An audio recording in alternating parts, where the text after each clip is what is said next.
गुरु श्री गुरु हरगोबिंद साहब जी के पवित्र इतिहास की कथा, परमेश्वर की कथा है। ये अकाल पुरख की कथा है।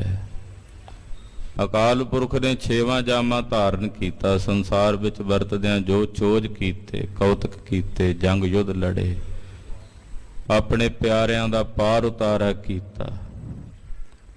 यो कथा है परमेश्वर की कथा, अकाल पुरख की कथा। सब ते उत्तम हर की कथा, नाम सुनत दर्द दुख लथा। ये हरि की कथा है। ਵੱਡੇ ਭਾਗ ने कि आप जी प्रेम नाल रोजाना हाजरियां भर के बड़ी शरधा नाल भावना नाल सरवण करते हो। माता कौलां जी दे पार उतारे की कथा आप जी ने सुनी है। अंतला समा है, 6वें पातशाह जी ने जाके दर्शन दिते। आख्या कोई कांखा, कहण लगे महाराज कांखा यही सी कि तुहाडे दर्शन करदे इस शरीर छुटे। वो पूरी कर दी आप जी ने। आख्या कौलां जी इस शरीर की हंगता तो रहत हो जाओ, तुसी ये शरीर नहीं हो। इस शरीर तो परे जिस दे आश्रित शरीर चल रहा है वो चेतन सत स्वरूप हो। उस नूं जाणो जिसदा ना जन्म हुंदा ना मरण हुंदा है, जो ना बचपन विच है ना बुढ़ा है ना जवान है, और जो ना स्त्री है ना पुरख है, वो तुहाडा स्वरूप है। उस नूं जाणो। गुरदेव की दया होई, कौलां जी झट उस अवस्था तक जा पहुंचे जिथे सह पहुँचाना चाहुंदे सन। पूरे गुरु की यही कला है गुरु खालसा जी। पूरा गुरु दया करके कृपा करके अपने सेवक नूं उच्च पदवी ते पहुँचा दिंदा है। तो गुरुदेव ने तरस किया। कौलां जी ने गुरुदेव के सन्मुख ही अपने 5 भौतिक शरीर का त्याग किया। तिन्हां दे पावन शरीर की किरिया करतारपुर साहब की धरती ते होई। आओ मन बिरतियां एकागर करके सतगुरु जी का पवित्र इतिहास सरवण करिए। धन गुरु हरगोबिंद साहब के चरणों में अपनियां हाजरियां लवाओ ते आखो जी सतनाम श्री वाहिगुरु साहिब जी। सतनाम श्री वाहिगुरु साहिब जी। चौपाई पयो बिदत जस जैके सारी।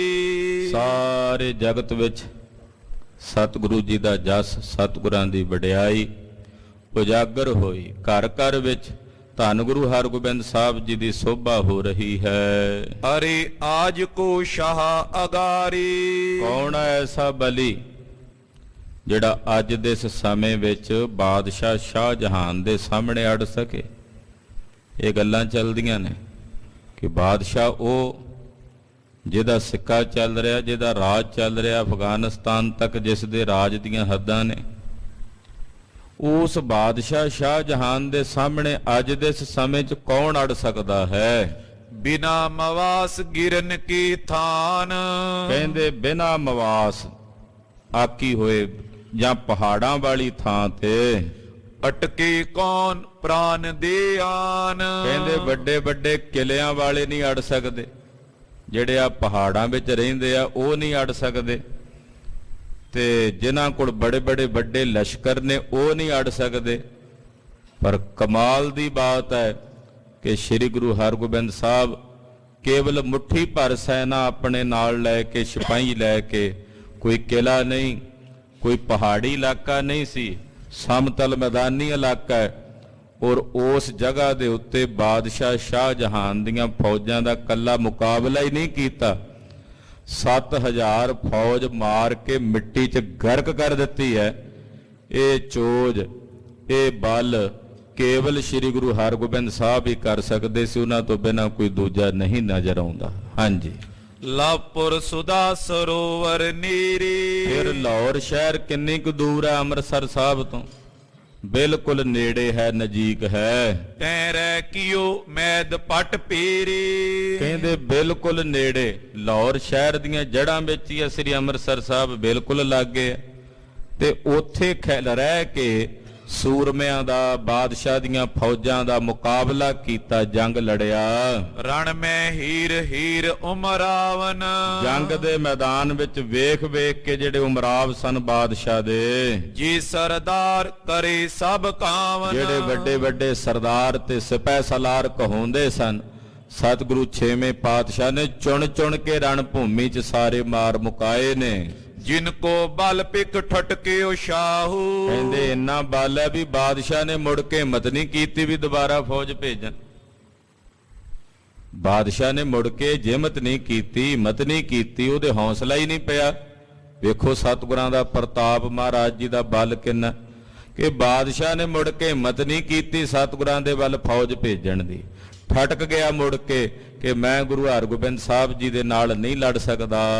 ਬੌਰ ਨਕੀਨ ਲਰਨ ਉਤਸਾਹੂ। ਮੁੜ ਕੇ ਉਹਨੇ ਲੜਨ ਦਾ ਉਤਸ਼ਾਹ ਨਹੀਂ ਕੀਤਾ। ਖਾਲਸਾ ਜੀ, ਇਹ ਜਣੇ ਖਣੇ ਨੂੰ ਦਬਾਣਾ ਹਿਲੇ ਸੀ, ਜਦੋਂ ਮਰਜੀ ਜਾ ਕੇ ਕਿਸੇ ਤੇ ਹਮਲਾ ਕਰ ਦਿੰਦੇ, ਕੋਈ ਅੱਗੋਂ ਰੋਕ ਟੋਕ ਹੀ ਨਹੀਂ ਸੀ ਇਹਨਾਂ ਨੂੰ। ਪਰ ਜਦੋਂ ਹੁਣ ਅੱਗੋਂ ਕਰੜੇ ਹੱਥ ਵੇਖੇ ਇਹਨਾਂ ਦੇ, ਬਾਦਸ਼ਾਹ ਨੇ ਵੀ ਸੋਚਿਆ ਕਿ ਜੇ ਇਹ ਹੁਣ ਲੜ ਸਕਦੇ ਆ, ਦੁਬਾਰਾ ਫਿਰ ਲੜਨ ਨੂੰ ਤਿਆਰ ਹੋ ਜਾਣਗੇ।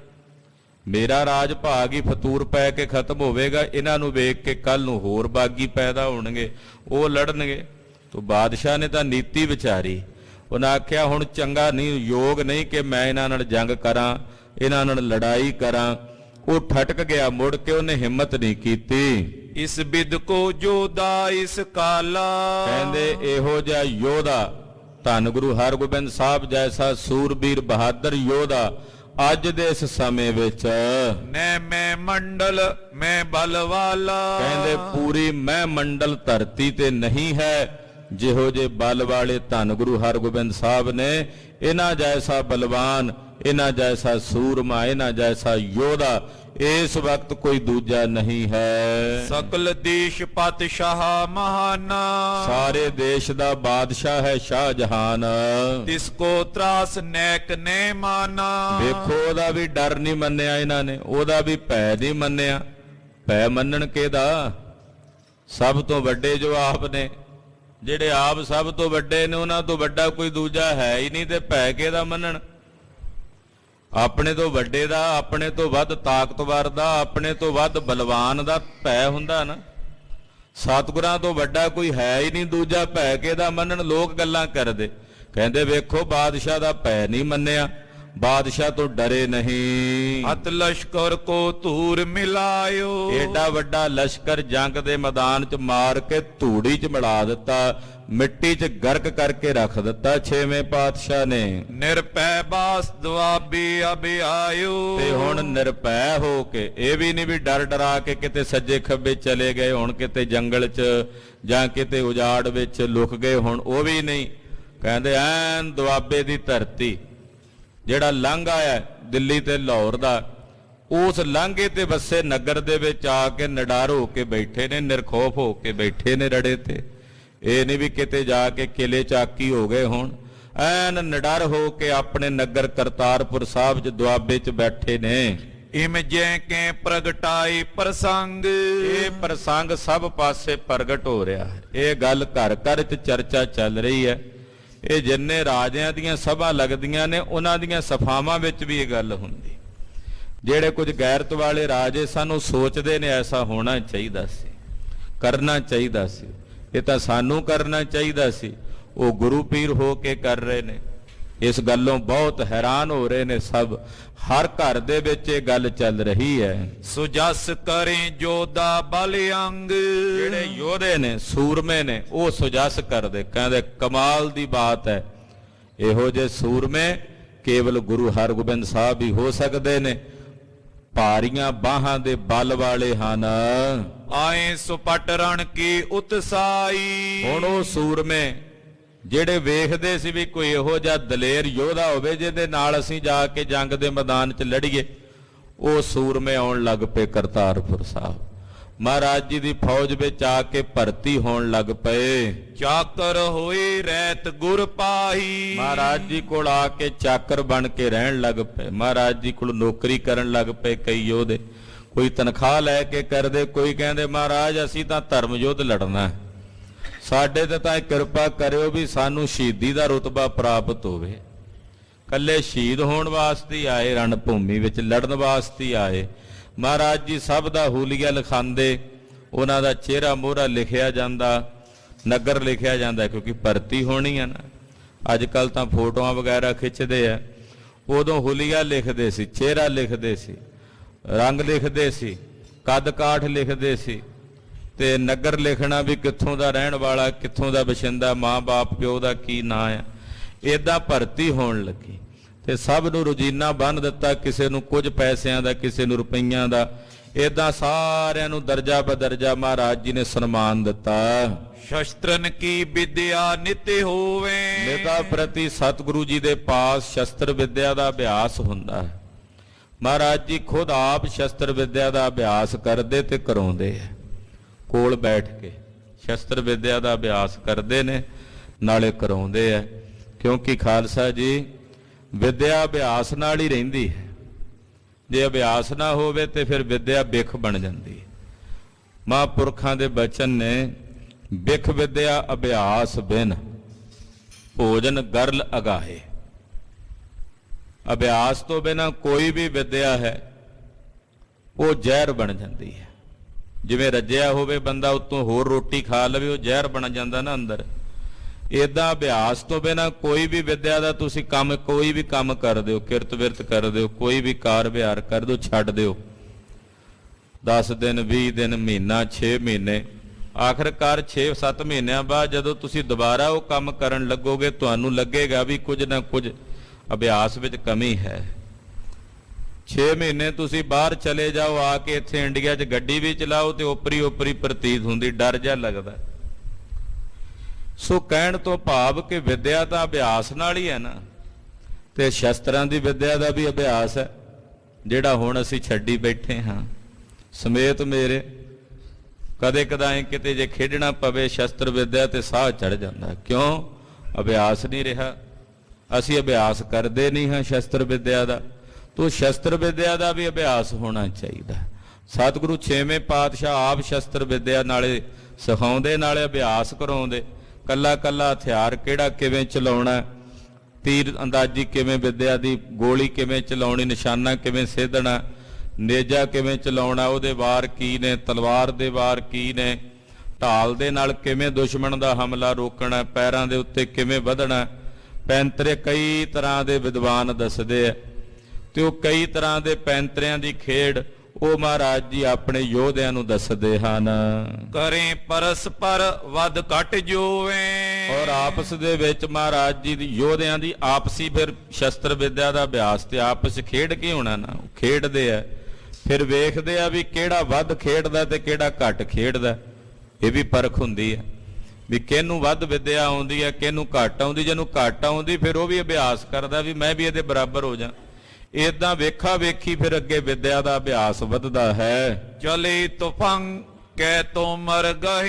ਕਹਿੰਦੇ ਬੰਦੂਕ ਚਲਾਉਂਦੇ, ਬੰਦੂਕ ਚਲਾਉਣ ਵਾਸਤੇ ਮਹਾਰਾਜ ਜੀ ਕਹਿੰਦੇ ਪਹਿਲਾਂ ਸਾਹ ਰੋਕ ਲੈਣਾ ਛਾਤੀ 'ਚ, ਐਨ ਜਦੋਂ ਨਿਸ਼ਾਨਾ ਲਾਉਣਾ ਸਾਹ ਰੋਕ ਕੇ ਫਿਰ ਚਲਾਉਣੀ ਗੋਲੀ, ਫਿਰ ਜਾਏਗੀ ਨਿਸ਼ਾਨੇ ਤੱਕ। ਕਿਉਂਕਿ ਸਾਹ ਲੈਂਦਿਆਂ ਵੀ ਥੋੜਾ ਜਿਹਾ ਸਰੀਰ ਹਿੱਲ ਜੇ ਤੇ ਨਿਸ਼ਾਨੇ ਤੇ ਨਹੀਂ ਜਾਂਦਾ। ਏਦਾਂ ਹੀ ਤੀਰ ਚਲਾਉਣ ਵਾਸਤੇ ਮਹਾਰਾਜ ਜੀ ਪਹਿਲਾਂ ਗੁਲੇਲ ਚਲਾਣੀ ਸਿਖਾਉਂਦੇ ਵੀ ਸਿੱਧੀ ਕਮਾਨ ਚਲਾਉਣ ਦੀ ਬਜਾਏ ਗੁਲੇਲ ਉਹ ਬਣਾ ਲੈਂਦੇ, ਗੁਲੇਲ ਦੇ ਵਿੱਚ ਰੋੜੇ ਪਾ ਕੇ ਉਹ ਚਲਾਉਂਦੇ ਵੀ ਬਾਹਾਂ ਵਿੱਚ ਬਲ ਆ ਜਾਏ। ਜਦੋਂ ਗੁਲੇਲ ਨਾਲ ਨਿਸ਼ਾਨਾ ਲਾਣ ਲੱਗ ਪੈਣ ਫਿਰ ਮਹਾਰਾਜ ਤੀਰ ਅੰਦਾਜ਼ੀ ਦੀ ਵਿਦਿਆ ਸਿਖਾਉਂਦੇ। ਏਦਾਂ ਗੁਰੂ ਖਾਲਸਾ ਜੀ ਨੇਜੇ ਦੇ ਕਈ ਵਾਰ, ਬਰਛਿਆਂ ਦੇ ਵਾਰ ਹੁੰਦੇ ਐ, ਚੱਕਰ ਚਲਾਉਣੇ ਇਹਨਾਂ ਦੇ ਵਾਰ ਹੁੰਦੇ, ਉਹ ਮਹਾਰਾਜ ਜੀ ਸਿਖਾਉਂਦੇ ਨੇ। ਤੁਰੰਗ ਤਵਾਈ ਦਿਖਾਵਤ ਆਏ। ਘੋੜਾ ਤੋਰਨਾ ਤੇ ਘੋੜਾ ਦੌੜਾਣਾ, ਜਿਹੜੇ ਯੋਧੇ ਘੋੜਾ ਦੜਾਉਂਦੇ ਆ ਵਿਖਾਉਂਦੇ ਆ ਮਹਾਰਾਜ ਜੀ ਨੂੰ ਕਿ ਕਿਵੇਂ ਤੇਜ਼ੀ ਨਾਲ ਸਰਪਟ ਘੋੜਾ ਦੜਾਉਂਦੇ ਆ। ਘੋੜੇ ਤੇ ਬੈਠਿਆਂ ਨੇਜੇਬਾਜ਼ੀ ਕਰਨੀ, ਇਹ ਵੀ ਵਿਦਿਆ। ਘੋੜੇ ਤੇ ਬਹਿ ਕੇ ਹੱਥ 'ਚ ਬਰਛੀ ਫੜ ਲੈਂਦੇ ਆ ਸਿੰਘ, ਤੇ ਸਾਹਮਣੇ ਕੋਈ ਘਾਹ ਦਾ ਇੱਕ ਕਿੱਲਾ ਬਣਾ ਕੇ ਨਾ ਘਾਹ ਦੀ ਇੱਕ ਗੁੱਛੀ ਜੀ ਉਹ ਬਨ ਇਦਾਂ ਜ਼ਮੀਨ 'ਚ ਗੱਡ ਦਿੰਦੇ। ਦੂਰੋਂ ਘੋੜਾ ਬੜੀ ਤੇਜ਼ੀ ਨਾਲ 40 50 60 ਦੀ ਸਪੀਡ ਤੇ ਦੌੜਿਆ ਆਉਂਦਾ ਤੇ ਉਹ ਨੇਜੇ ਦੇ ਨਾਲ ਜਿਹੜਾ ਉਹ ਥੱਲੇ ਘਾਹ ਦਾ ਇੱਕ ਪੁਲਾ ਗੱਡਿਆ ਹੁੰਦਾ ਉਹਨੂੰ ਕਿੱਲਾ ਕਹਿੰਦੇ ਆ, ਉਹ ਫਿਰ ਨੇਜੇ ਦੇ ਨਾਲ ਇਦਾਂ ਪੁੱਟਦੇ ਆ ਪਰੋ ਕੇ। ਇਹ ਵੀ ਵਿਦਿਆ ਘੋੜ ਸਵਾਰੀ ਦੀ ਕਿ ਘੋੜੇ ਤੇ ਬਹਿ ਕੇ ਘੋੜ ਸਵਾਰੀ ਕਰਨੀ ਤੇ ਘੋੜੇ ਦੇ ਜਿਹੜੇ ਕਿਵੇਂ ਚਲਾਉਣਾ, ਰੋਕਣਾ ਕਿਵੇਂ ਆ, ਦੌੜਾਣਾ ਕਿਵੇਂ ਆ, ਘੋੜੇ ਨੂੰ ਕਾਬੂ ਕਿਵੇਂ ਕਰਨਾ, ਇਹ ਸਾਰੀ ਵਿਦਿਆ ਵੀ ਉੱਥੇ ਅਭਿਆਸ ਹੁੰਦਾ ਹੈ। ਬਸੀ ਪਠਾਨ ਗ੍ਰਾਮ ਜੀ ਨੇੜੇ, ਜਿਹੜੇ ਨੇੜੇ ਤੇੜੇ ਦੇ ਪਿੰਡਾਂ 'ਚ ਪਠਾਨ ਵਸਦੇ ਸੀ, ਕਿਉਂਕਿ ਜਲੰਧਰ ਦੇ ਨੇੜੇ ਤੇੜੇ ਕਰਤਾਰਪੁਰ ਸਾਹਿਬ ਦੇ ਨੇੜੇ ਬਹੁਤ ਸਾਰੇ ਪਠਾਣਾਂ ਦੇ ਪਿੰਡ ਸੀ। ਪੈਂਦੇ ਖਾਂ ਦਾ ਪਿੰਡ ਵੀ ਨੇੜੇ ਹੀ ਸੀ, ਛੋਟੇ ਮੀਰ ਦਾ ਰਹਿਣ ਵਾਲਾ ਸੀ। ਤੋ ਨੇੜੇ ਤੇੜੇ ਦੇ ਜਿੰਨੇ ਪਠਾਨ ਸਨ ਹਥਿਆਰਨ ਕੋ ਗਹਿਤ ਕਨੇਰੇ, ਉਹ ਵੀ ਬੜੇ ਬੜੇ, ਕਿਉਂਕਿ ਪਠਾਨ ਤਾਂ ਹੈ ਹੀ ਜੰਮਦੇ ਸ਼ਸਤਰਧਾਰੀ, ਕਿਉਂਕਿ ਉਹਨਾਂ ਦੇ ਪਿਓ ਦਾਦੇ ਪੜਦਾਦਿਆਂ ਦਾ ਕੰਮ ਹੀ ਇਹ ਸੀ ਲੜਨਾ ਭਿੜਨਾ। ਤੋ ਜੰਗ ਯੁੱਧ ਵਿੱਚ ਲੜਨਾ, ਫੌਜ 'ਚ ਭਰਤੀ ਹੋਣਾ, ਇਹ ਉਹਨਾਂ ਦਾ ਕੰਮ ਸੀ। ਉਹ ਬੜੇ ਬੜੇ ਹਥਿਆਰਾਂ ਨੂੰ ਪਕੜਨਾ ਜਾਣਦੇ ਨੇ। ਸੋ ਸਭ ਸੁਨੇ ਗੁਰੂ ਕੇ ਪਾਸ, ਉਹ ਜਦੋਂ ਸੁਣਦੇ ਨੇ ਕਿ ਸਤਿਗੁਰੂ ਜੀ ਯੋਧਿਆਂ ਨੂੰ ਆਪਣੇ ਕੋਲ ਭਰਤੀ ਕਰ ਰਹੇ ਨੇ, ਪੈਂਦੇ ਖਾਨ ਵੀਰ ਬਲਰਾਸ, ਫਿਰ ਉਹਨਾਂ ਨੇ ਸੁਣਿਆ ਵੀ ਗੁਰੂ ਸਾਹਿਬ ਨੇ ਪੈਂਦੇ ਖਾਂ ਨੂੰ ਆਪਣੇ ਕੋਲ ਰੱਖਿਆ, ਉਹ ਵੀ ਪਠਾਨ ਹੈ ਤੇ ਬੜਾ ਬਲੀ ਆ ਉਹਦੀ। ਮਹਾਰਾਜ ਜੀ ਨੇ ਬੜੀ ਰਿਸ਼ਟ ਪੁਸ਼ਟ ਕਰਕੇ ਉਹਨੂੰ ਚੰਗੀ ਖੁਰਾਕ ਦੇ ਕੇ ਪਾਲਿਆ ਹੈ। ਮਿਲਨ ਹਿਤ ਬਹੁਤੀ ਚੱਲ ਆਵੇਂ, ਉਹ ਪਠਾਨ ਕਹਿੰਦੇ ਵੀ ਚੱਲ ਕੇ ਵੇਖ ਕੇ ਆਈਏ ਪੈਂਦੇ ਖਾਂ ਨੂੰ। ਜਿਹੜੇ ਉਹ ਚੰਗੇ ਚੰਗੇ ਯੋਧੇ ਸੀ ਨਾ ਸ਼ਸਤਰਧਾਰੀ, ਕਹਿੰਦੇ ਗੁਰੂ ਸਾਹਿਬ ਦੇ ਕੋਲ ਇੱਕ ਪੈਂਦੇ ਖਾਂ ਨਾਮ ਦਾ ਪਠਾਨ ਹੈ, ਸਾਡਾ ਭਰਾ ਹੀ ਹੈ, ਮੁਸਲਮਾਨ ਹੈ, ਉਹਨੂੰ ਚੱਲ ਕੇ ਵੇਖ ਕੇ ਆਈਏ ਵੀ ਉਹ ਕਿੰਨਾ ਕੁ ਸੂਰਮਾ ਹੈ। ਬੈਠੇ ਰਣ ਕੀ ਬਾਤ ਚਲਾਵੇਂ, ਉਹ ਪਠਾਨ ਆ ਜਾਂਦੇ, ਪੈਂਦੇ ਖਾਂ ਦੇ ਨਾਲ ਬਹਿ ਜਾਂਦੇ, ਆ ਕੇ ਪੈਂਦੇ ਖਾਂ ਨੂੰ ਮਿਲਦੇ। ਪਹਿਲਾਂ ਤਾਂ ਉਹਦਾ ਸਰੀਰ ਵੇਖ ਕੇ ਦਾਨੋ ਦਿਓ ਜਿਹਾ ਵਰਗਾ ਉਹ ਹੈਰਾਨ ਹੋ ਜਾਂਦੇ ਤੇ ਫਿਰ ਉਹਦੇ ਕੋਲ ਬਹਿ ਕੇ ਗੱਲਾਂ ਕਰਦੇ। ਪੈਂਦੇ ਖਾਂ ਫਿਰ ਜੰਗ ਦੀਆਂ ਗੱਲਾਂ ਦੱਸਦਾ ਉਹਨਾਂ ਨੂੰ, ਕੌਣ ਕੌਣ ਗੁਰ ਕੋ ਭਟ ਅਰਿਓ, ਤੇ ਜੰਗ ਯੁੱਧ ਦੀਆਂ ਜਦੋਂ ਗੱਲਾਂ ਚੱਲੀਆਂ ਉਹ ਪਠਾਨ ਪੈਂਦੇ ਖਾਂ ਨੂੰ ਪੁੱਛਦੇ, ਪੈਂਦੇ ਖਾਂ ਤੁਸੀਂ ਜੰਗ ਲੜ ਕੇ ਆਇਓ ਬਾਦਸ਼ਾਹ ਦੀ ਫੌਜ ਨਾਲ, ਗੁਰੂ ਸਾਹਿਬ ਜੀ ਦਾ ਕਿਹੜਾ ਕਿਹੜਾ ਸੂਰਮਾ ਜੰਗ ਦੇ ਮੈਦਾਨ 'ਚ ਅੱਗੇ ਹੋ ਕੇ ਅੜ ਕੇ ਲੜਿਆ? ਮਾਰ ਗਜ਼ਬ ਕੀ ਲਸ਼ਕਰ ਮਰਿਓ, ਤੁਸੀਂ ਇੰਨੀ ਗਜਬ ਦੀ ਮਾਰ ਮਾਰੀ ਵੀ ਸਾਰਾ ਲਸ਼ਕਰ ਹੀ ਮਾਰ ਕੇ ਖਤਮ ਕਰ ਦਿੱਤਾ। ਤਿੰਨ ਮੈਂ ਪੈਂਦੇ ਖਾਨ ਬਖਾਨੇ, ਪੈਂਦੇ ਖਾਂ ਫਿਰ ਬੋਲਦਾ ਉਹਨਾਂ ਪਠਾਣਾਂ ਵਿੱਚ, ਜਿਹੜੇ ਉਹ ਆ ਕੇ ਪੁੱਛਦੇ ਆ ਨਾ, ਆਪਣੀ ਵਡਿਆਈ ਆਪ ਹੀ ਆਪਣੇ ਮੂੰਹੋਂ ਕਰਦਾ। ਫਿਰ ਪੈਂਦੇ ਖਾਂ ਬੋਲਿਆ, ਉਹਨਾਂ ਨੂੰ ਕਹਿਣ ਲੱਗਾ, ਇੱਕ ਤੋਂ ਗੁਰੂ ਮਹਾਬਲ ਠਾਨੇ, ਕਹਿਣ ਲੱਗਾ ਵੀ ਇੱਕ ਤਾਂ ਨੇ ਗੁਰੂ ਜੀ ਜੰਗ ਦੇ ਮੈਦਾਨ 'ਚ ਜਿਹੜੇ ਪੂਰੇ ਮਹਾਬਲ ਦੇ ਨਾਲ ਲੜੇ ਹਨ, ਮੈਂ ਤਬ ਕੀ ਨਸ ਨਿਮਕ ਹਲਾਲ, ਦੂਜਾ ਮੈਂ ਆ, ਬਾਕੀ ਹੋਰ ਨਹੀਂ ਕੋਈ। ਕਹਿੰਦਾ ਮੈਂ ਜਾ ਕੇ ਜੰਗ ਦੇ ਮੈਦਾਨ 'ਚ ਗੁਰੂ ਸਾਹਿਬ ਦਾ ਖਾਧਾ ਨਮਕ ਹਲਾਲ ਕੀਤਾ। ਗੁਰੂ ਸਾਹਿਬ ਦਾ ਵੀ ਨਾਂ ਤਾਂ ਲੈਂਦਾ ਵੀ ਚਲੋ ਇੱਥੇ ਰਹਿ ਕੇ ਨੌਕਰੀ ਕਰਦਾ, ਜੇ ਕਿਤੇ ਹੰਕਾਰ ਦੇ ਘੋੜੇ ਜਿੱਥੇ ਚੜਿਆ ਹੋਇਆ ਉੱਥੇ ਤਾਂ ਸਤਿਗੁਰੂ ਵੀ ਨਜ਼ਰ ਨਹੀਂ ਆਉਂਦੇ ਇਹਨੂੰ। ਕਹਿੰਦਾ ਇੱਕ ਤਾਂ ਗੁਰੂ ਸਾਹਿਬ ਨੇ ਬਲਵਾਨ ਜੰਗ ਦੇ ਮੈਦਾਨ 'ਚ ਖੂਬ ਲੜੇ, ਦੂਜਾ ਮੈਂ ਜੰਗ ਦੇ ਮੈਦਾਨ 'ਚ ਗੁਰੂ ਸਾਹਿਬ ਜੀ ਦਾ ਜਿਹੜਾ ਖਾਧਾ ਨਮਕ ਹੈ ਉਹ ਹਲਾਲ ਕੀਤਾ ਹੈ। ਕਰਿਓ ਜੰਗ ਕੋ ਤਬੇ ਕਰਾਲ, ਮੈਂ ਇਹੋ ਜਿਹਾ ਭਿਆਨਕ ਜੰਗ ਕੀਤਾ ਅੰਮ੍ਰਿਤਸਰ ਸਾਹਿਬ ਦੀ ਧਰਤੀ ਤੇ, ਕਿਨੋ ਨਲੀਨਸ ਆਗਮ ਹੋਏ, ਮੇਰੇ ਅੱਗੇ ਕੋਈ ਖਲੋ ਨਹੀਂ ਸਕਿਆ, ਮੇਰੇ ਸਾਹਮਣੇ ਕੋਈ ਅੜ ਨਹੀਂ ਸਕਿਆ। ਮਾਰੇ ਬ੍ਰਿੰਦ ਸ਼ਤਰੂ ਕਰ ਕ੍ਰੋਹ, ਜਿੰਨੇ ਦੁਸ਼ਮਣਾਂ ਦੇ ਦਲ ਦੇ ਸੂਰਮੇ ਆਏ ਸਭ ਮੇਰੇ ਸਾਹਮਣੇ ਹਾਰ ਗਏ। ਮੋਹ ਬਿਨ ਫਤਿਹ ਨਾ ਹੋਤ ਲੜਾਈ, ਹਾਂ ਭਰਾਵੋ ਗੱਲ ਇਹ ਹੈ ਵੀ ਜੰਗ ਦੇ ਮੈਦਾਨ ਵਿੱਚ ਜਿਹੜੀ ਉਹ ਲੜਾਈ ਹੋਈ ਆ ਉਹ ਮੇਰੇ ਬਿਨਾ ਫਤਿਹ ਨਹੀਂ ਸੀ ਹੋਣੀ, ਮੈਂ ਸੀ ਤਾਂ ਉਹ ਜੰਗ ਦਾ ਮੈਦਾਨ ਫਤਿਹ ਹੋਇਆ। ਟਟੀਰੀ ਨੂੰ ਇਹੀ ਭੁਲੇਖਾ ਹੁੰਦਾ ਕਿ ਮੈਂ ਲੱਤਾਂ ਤਾਂ ਨੂੰ ਕਰਕੇ ਜ਼ਮੀਨ ਤੇ ਰੋਜ਼ ਪੈਣੀ ਆ ਤੇ ਮੇਰੀਆਂ ਇਹਨਾਂ ਲੱਤਾਂ ਦੇ ਉੱਤੇ ਹੀ ਮੈਂ ਆਕਾਸ਼ ਰੋਕਿਆ ਹੋਇਆ, ਨਹੀਂ ਤਾਂ ਕਦੋਂ ਦਾ ਡਿੱਗ ਜਾਂਦਾ। ਉਹਦੇ ਮਨ 'ਚ ਹੀ ਭਰਮ ਹੁੰਦਾ ਨਾ, ਉਹੀ ਭਰਮ ਪੈਂਦੇ ਖਾਂ ਕਹਿੰਦਾ ਇਹ ਜੰਗ ਦੇ ਮੈਦਾਨ 'ਚ ਫਤਿਹ ਮੇਰੇ ਕਰਕੇ ਹੋਈ ਹੈ, ਜੇ ਮੈਂ ਨਾ ਹੁੰਦਾ ਤਾਂ ਇਹ ਜੰਗ ਫਤਿਹ ਨਹੀਂ ਸੀ ਹੋਣਾ। ਗਨ ਜੋਦਾਨ ਕੌਣ ਇਮਕਾਈ। ਕੌਣ ਇਹੋ ਜਿਹਾ ਯੋਧਾ ਸੀ ਮੇਰੇ ਵਰਗਾ ਜਿਹੜਾ ਰਣ ਭੂਮੀ 'ਚ ਏਦਾਂ ਮਾਰਦਾ ਜਿਵੇਂ ਮੈਂ ਮਾਰੇ ਹਨ। ਜਿਸ ਕੇ ਇੱਕ ਇੱਕ ਖੜਗ ਪ੍ਰਹਾਰਾ। ਕਹਿੰਦਾ ਜਿਹਦੇ ਮੈਂ ਇੱਕ ਇੱਕ ਵਾਰ ਕੀਤਾ ਨਾ ਤਲਵਾਰ ਦਾ ਖੜਗ ਦਾ, ਜਿਹਦੇ ਵੀ ਇੱਕ ਵਾਰ ਕੀਤਾ, ਸਹਿਤ ਤੁਰੰਗ ਜੁਦਾ ਕਰ ਡਾਰਾ।